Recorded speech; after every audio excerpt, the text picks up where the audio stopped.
Добро пожаловать.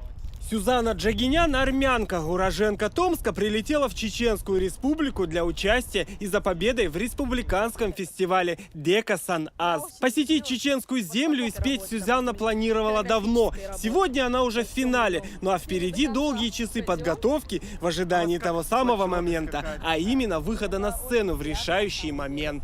У меня была большая мечта сюда приехать, даже не просто участвовать, а отдохнуть. Но мне как бы посчастливилось побывать здесь, еще и поучаствовать в конкурсе. Ну, когда я узнала, я подумала, может быть, я рискну. Посоветовалась, конечно, с нашей диаспорой, с Томской, с Московской. Они меня, конечно, поддержали, сказали, мы за тебя. Организатор республиканского конкурса «Чеченская государственная филармония» имени Аднана Шахбулатова. Конкурс проходит в два этапа. Первый на районном уровне, второй региональный. Жюри формируется из числа наиболее авторитетных деятелей культуры и искусства Чеченской республики. У нас талантливые артисты другой национальности продолжают работать. А сегодня в нашем проекте появилась еще Сюзаночка. Она очень талантливая девочка.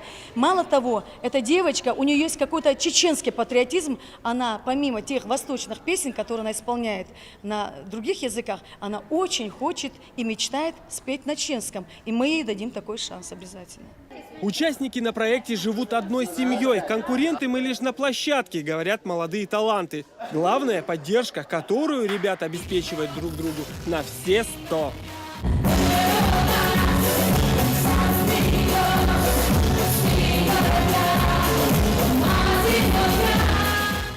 Да, оттягивай немножко микрофон от одной. Да, чтобы баланс одинаковый в позиции был. Поняла? Запомни эти моменты. Теплая гостеприимная чеченская атмосфера дает о себе знать. Сегодня у будущей артистки Сюзанны день рождения. Море теплых слов от коллег по сцене и традиционное «Happy Birthday» звучат в ее адрес. Happy birthday, Сюзанна! Happy birthday to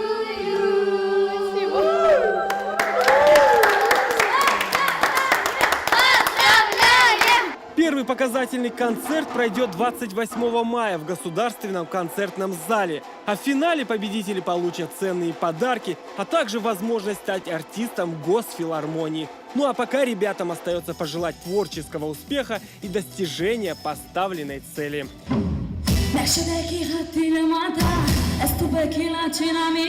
Шудин Саидов, Ильяс Якубов. Новости.